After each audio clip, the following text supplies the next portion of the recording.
Assalamualaikum warahmatullahi wabarakatuh.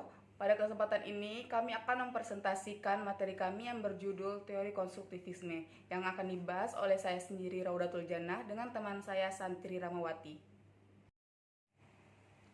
Yang pertama saya akan membahas mengenai pengertian konstruktivisme. Istilah konstruktivis merupakan kata kerja Inggris yaitu to construct, merupakan bahasa serapan Latin yaitu construr, yang berarti menyusun atau membuat struktur. Konsep inti konstruktivisme ini adalah proses penstrukturan atau pengorganisasian. Konstruktivisme merupakan suatu aliran filsafat ilmu, psikologi, atau teori belajar mengajar yang menekankan kepada kita bahwa pengetahuan itu bersifat konstruksi atau bentukan dari diri kita sendiri. Konstruktivisme ini merupakan teori dari Piaget, di mana teori konstruktivisme ini juga bagian dari teori kognitif. Teori kognitif memiliki perbedaan dengan cara pandang teori konstruktivisme. Menurut cara pandang teori ini, bahwa belajar adalah proses untuk membangun pengetahuan melalui pengalaman nyata dari lapangan. Artinya, siswa akan cepat memiliki pengetahuan jika pengetahuan ini didasarkan atas realitas yang diambil di dalam masyarakat. Selanjutnya, hakikat dari pembelajaran dengan menggunakan metode konstruktivisme. Yang pertama, pembentukan pengetahuan yang memandang subjek aktif. Yang kedua, menciptakan struktur-struktur kognitif dalam interaksinya dengan lingkungan. Yang ketiga, menggali apa yang ada dalam diri kita sehingga berdampak pada proses pembelajaran. Oleh karenanya, peserta didik perlu mengetahui tujuan belajar dan tingkat-tingkat penguasaan yang akan digunakan sebagai kriteria pencapaian secara eksplisit yang dikembangkan berdasarkan tujuan-tujuan yang telah ditetapkan. Sehingga peserta didik memiliki kontribusi terhadap kompetensi yang sedang dipelajari, tentunya dengan bantuan guru sebagai fasilitator. Selanjutnya, proses belajar menurut konstruktivisme bercirikan yang pertama, belajar yang berarti membentuk makna. Yang kedua, konstruksi yang berarti proses yang terjadi secara terus-menerus. Yang ketiga, belajar bukanlah kegiatan untuk mengumpulkan fakta, melainkan mengembangkan pemikiran untuk dapat membuat pengertian yang baru. Yang keempat, proses belajar yang sebenarnya terjadi itu pada saat seseorang berada dalam keraguan, sehingga merangsang pemikirannya untuk berpikir lebih lanjut. Yang kelima, hasil belajar dipengaruhi oleh pengalaman pelajar di dunia fisik dan lingkungannya. Yang terakhir, hasil belajar bergantung pada apa yang telah dicapai oleh si pelajar, seperti konsep-konsepnya, tujuannya, dan bahan-bahan yang akan dipelajari.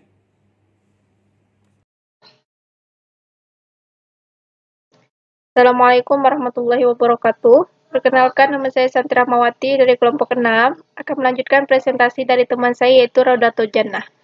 Yaitu materi selanjutnya adalah teori mengajar konstruktivisme.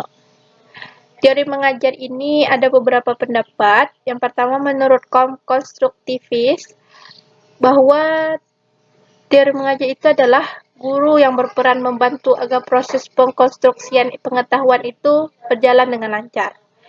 Yang kedua, menurut von Glaser-Pohl menyatakan bahwa pengajar itu memainkan peran sebagai bidan dalam melahirkan pemahaman dan bukan sebagai montir dalam mentransfer pengetahuan.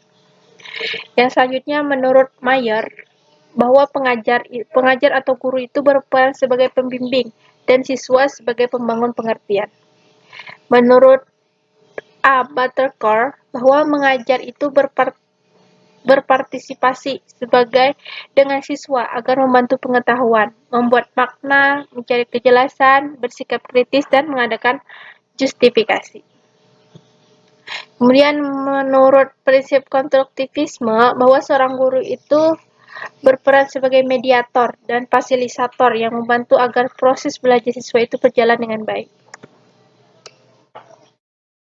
Selanjutnya, fungsi mediator dan fasilitator dapat dijabarkan dalam beberapa tugas. Yang pertama, yaitu memiliki tugas untuk menyediakan pengalaman belajar yang memungkinkan siswa itu bertanggung jawab dalam membuat rancangan, proses, dan penelitian.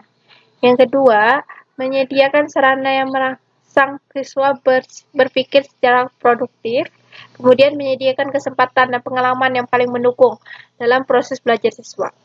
Kemudian menyediakan atau memberikan kegiatan-kegiatan yang merangsang keingintahuan siswa dan membantu mereka untuk mengekspresikan gagasan-gagasan yang memungkinkan untuk mereka bertanya dan mengkomunikasikan ide ilmiah mereka.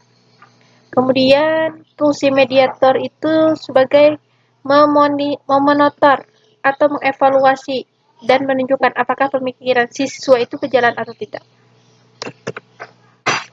Selanjutnya, konstruktivisme itu memiliki tujuan. Tujuan yang pertama itu untuk mengembangkan kemampuan siswa untuk mengajukan pertanyaan dan mencari sendiri pertanyaannya. Kemudian membantu siswa untuk mengembangkan pengertian dan pemahaman konsep secara lengkap. Kemudian mengembangkan kemampuan siswa untuk menjadi pemikir yang mandiri, lebih menekankan kepada proses belajar sebagaimana belajar itu.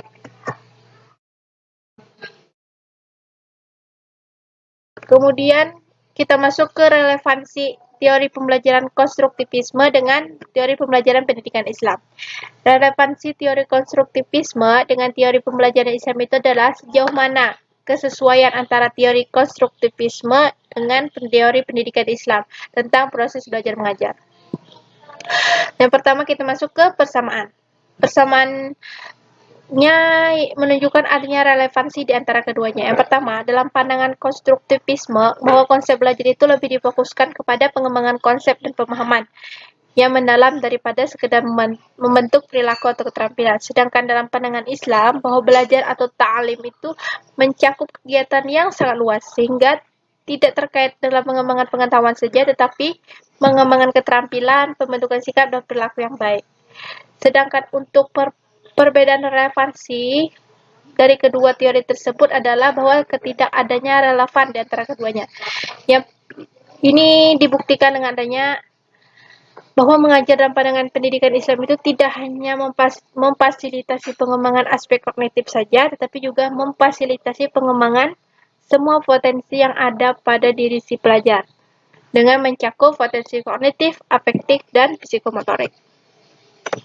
Mungkin sekian dari kelompok kami. Apabila dalam presentasi kami ada memiliki kesalahan, kami mohon maaf. Wabillahi taufiq wal hidayah. Wassalamualaikum warahmatullahi wabarakatuh.